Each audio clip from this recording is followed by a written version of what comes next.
This is an otherwise healthy bush, Euonymus bush. It's got white powdery mildew. I've been very careful not to water overhead, and we certainly haven't had any rain. How did I get this mildew already? This is a japonica specimen. Japonicas do have a lot of problems with them. Scale insects are a problem, powdery mildew is a problem, and this is what we're seeing right now is powdery mildew. It is pretty rampant this time of year, and japonica is a plant that's very susceptible to it, as well as roses and some other plants.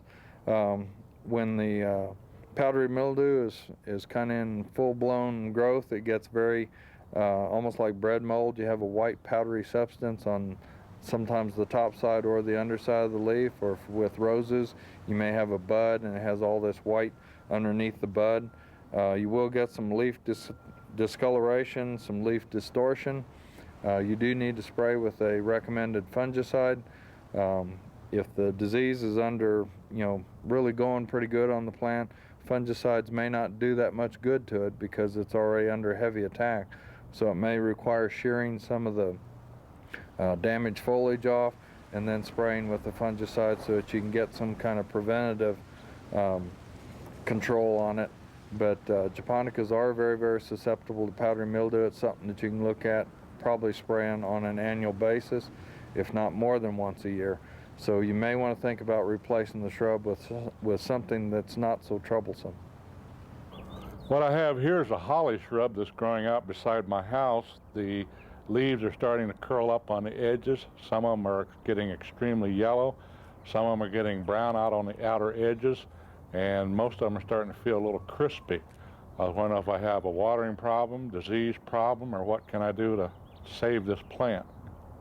On Chinese holly, at least in the southern part of New Mexico, we have a lot of problems with iron deficiency on the hollies, and especially if they're in a full sun situation or they're getting a lot of the harsh sunlight here. We do get a lot of bleaching of the leaves, a lot of color.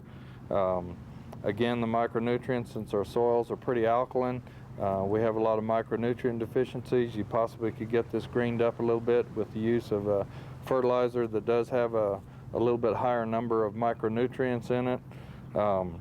If the plant is in full sun, you're probably getting a little bit of a problem from the intense sunlight. Maybe either moving the plant so it's getting a little bit more partial shade will help it.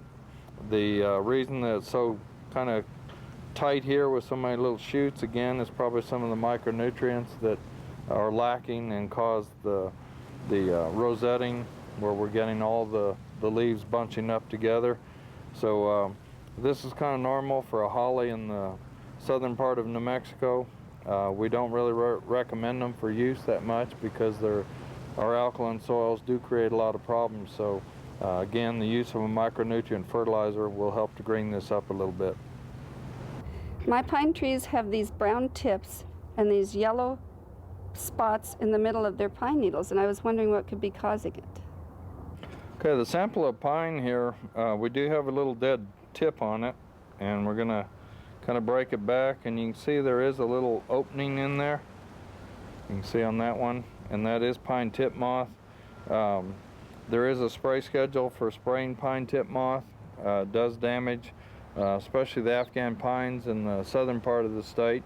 You do need to follow the spray schedule. You do need to contact your local county extension office to check on the spray schedule. You can also use a pheromone trap for pine tip moth and monitor the populations yourself and adjust your spray schedule based on what you find in the pheromone traps.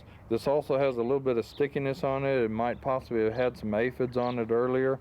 The pine aphid was a particular bad problem in the southern part of the state this year due to our mild winter. A lot of ladybug populations help to take care of it, and as it's getting hotter now, that particular insect problem is starting to disappear. But they do have pine tip moth on this, and they may want to look at trying to treat for that.